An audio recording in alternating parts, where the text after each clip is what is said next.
What if I told you that there was a time when Germany almost destroyed Jamaica? Here is the story. When most people think of war, they picture Europe, the chaos of Germany and Britain, tanks on the move, and soldiers locked in battle. But only a few people know that World War II reached as far as Jamaica. Not from the skies with bombs or fighter planes, but from deep beneath the Caribbean Sea. This is the forgotten chapter of our history, when German U-boats hunted in our waters, when ships were attacked just miles off our coast, and when Jamaica stood face to face with destruction. A moment when the island's fate hung in the balance, and a chilling reason why Germany wanted Jamaica destroyed. Now, the Second World War began in September of 1939, when Germany invaded Poland. And because of that, Britain declared war. So, as a British colony, Jamaica was immediately drawn in. Now, at that time, we weren't just another island. We were an essential link in Britain's war network. Our ports at Kingston and Montego Bay refueled Allied ships. Our men enlisted in the Royal Air Force, the Merchant Navy, and the West India Regiment. Our resources, especially bauxite, sugar, and bananas, were vital for the war effort. But all of this made Jamaica a target. Hitler's Germany knew that if they could disrupt the Caribbean, they could cripple Britain's supply routes. And so, in 1941, a silent army began to move south. Germany's most feared weapon, the U-boat. By 1941, German submarines, or U-boats, short for Untersee boat, meaning undersea boats, were sinking thousands of ships in the Atlantic. These weren't ordinary vessels. They were stealth machines, capable of disappearing beneath the surface for hours, even days, then striking without warning. The Allies called it the Battle of the Atlantic. But in 1942, that battle shifted south into the Caribbean. Germany launched Operation Newland in February 1942.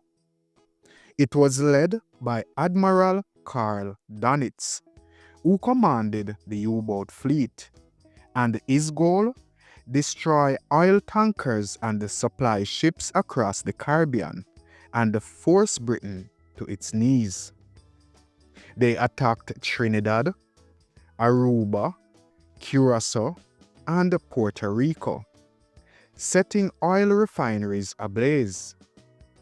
Then they turned toward Jamaica and the Windward Passage, the narrow stretch of sea between Jamaica and Cuba. This was one of the most strategic supply lanes in the entire Western Hemisphere. And if the Germans could control it, then they could choke off the entire Allied supply line to the Americas. On the 7th of May, 1942, the war finally reached Jamaica's doorstep. The Empire Beatrice, a British merchant ship carrying cargo for the Allies, was torpedoed just north of the island by U-558, commanded by Gunther Kresch. It was 11:43 at night. The explosion ripped through the hull. Flames shot into the air, lighting up the sea for miles. Survivors reported seeing the ship's cargo scatter and burn as oil spilled across the surface. Fishermen in St. Mary and Port Maria later said they saw the glow of the fire from shore, believing an oil depot offshore had exploded.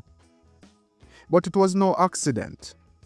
It was a direct hit from the German U-boat, less than 100 miles from Jamaica. And it wasn't the only one.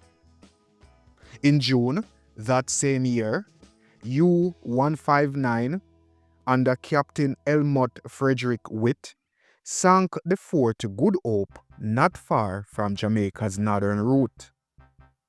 By August, several ships traveling between Jamaica, Cuba, and Panama had vanished without a trace, victims of the same invisible predators. As the sinkings increased, Kingston went on high alert. Rumors swept through the city. People said German submarines had been sighted off Morant Point and Port Royal. The British authorities knew the danger was real. By mid-1942, Allied intelligence confirmed multiple U-boats operating dangerously close to Jamaica's coast. As a result, Kingston became a fortified port. Anti-aircraft guns were installed, naval patrols intensified, and the ships were ordered to sail only in convoys, escorted by destroyers. The United States also stepped in under the Destroyers for Base Agreement, in exchange for 99-year leases on strategic sites. America began constructing military bases across the Caribbean, including a major one in Vernon Field, Clarendon, and another at Bowden in St. Thomas. For the first time in history, Jamaica became a frontline defense post in a world war. The fight against the U-boats was brutal. Allied aircraft patrolled the Caribbean skies, dropping depth charges on suspected submarine positions. American and British destroyers began using new sonar technology to detect the U-boats hiding below. Many of these confrontations never made the headlines, but one incident stands out. In late 1942, a U.S. Navy patrol detected what they believed was U-157 near Jamaica's southern waters. The submarine had been attacking ships around Cuba and was believed to be heading south. U.S. destroyers launched a full-scale hunt. Depth charges thundered through the deep. Hours later, oil slicks rose to the surface. U-157 was gone. The Caribbean finally had its first confirmed submarine kill. Between 1942 and 1944, dozens of ships were sunk in the Caribbean, many within range of Jamaica. The Allies lost hundreds of sailors, including Caribbean men serving as merchant mariners. In total, German U-boats sank more than 400 ships in Caribbean waters during the war.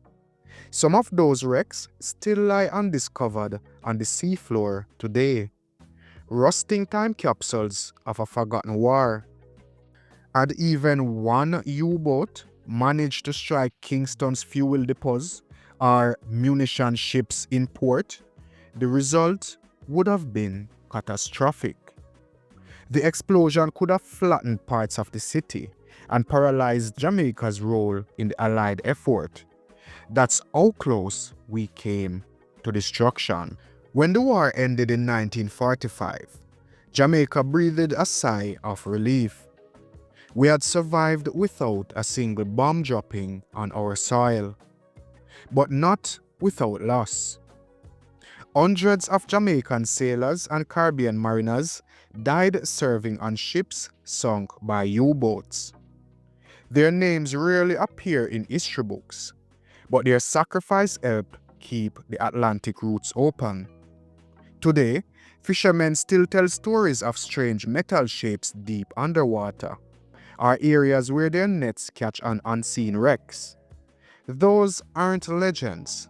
Those are the remnants of the ships that never made it home.